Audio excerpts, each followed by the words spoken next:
The death of ASAP. When urgency becomes noise. Welcome to Vantage, Aditya. Watch till the end, because the most dangerous word in modern leadership is not failure. It is urgency. The message arrives at 11:47 p.m. 2 letters, 1 word, in capital letters. ASAP. No context. No priority. No consequence explained. Just pressure. And slowly, invisibly, that word begins to lose its power. Because when everything is urgent, nothing is. A true emergency has a very specific feeling. It tightens the room. It narrows attention. It pulls people out of autopilot. But when leaders use ASAP for everything, decks, approvals, minor edits, routine follow-ups, the nervous system adapts. The brain learns to ignore it. The fire alarm that rings every hour eventually becomes background noise. Consider a hospital. When a code blue is announced, people move instantly. Not because they are obedient, but because they trust the signal. Now imagine if the hospital announced code blue for paperwork delays, late coffee breaks, and routine handovers. By the time a real patient collapses, response slows down.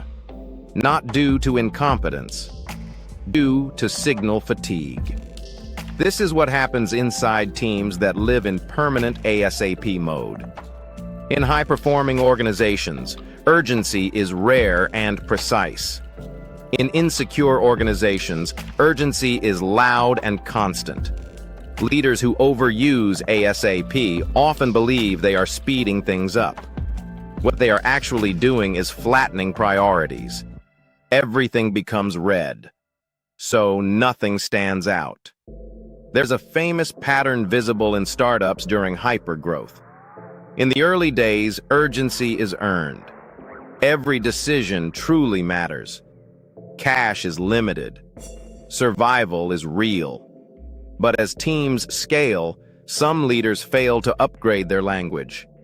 They keep shouting urgency instead of designing clarity. And the team learns a dangerous lesson.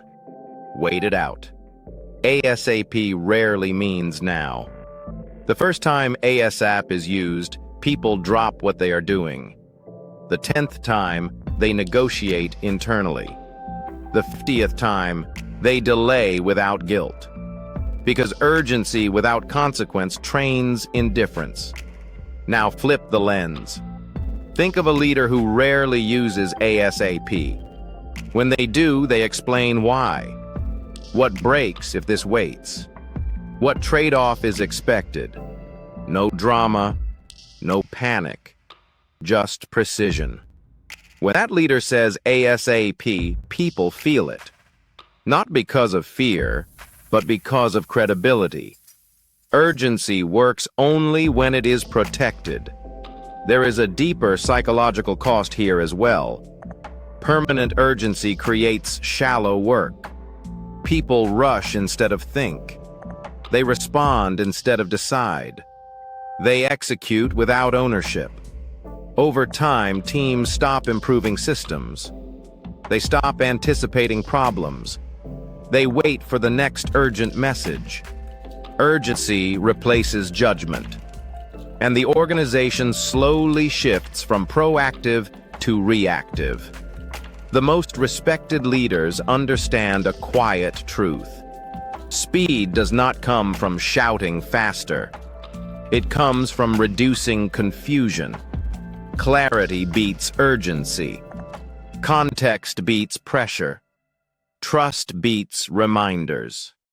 ASAP should feel like pulling a fire lever behind glass. Used only when something truly matters.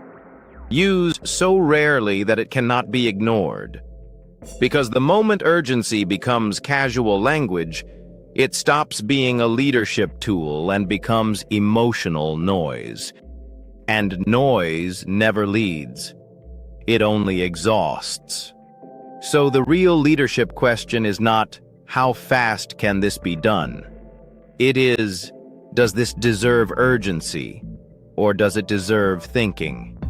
That distinction is where strong leaders separate themselves from loud ones. Subscribe to Vantage Aditya for more ideas that sharpen leadership, thinking, and clarity in a noisy world.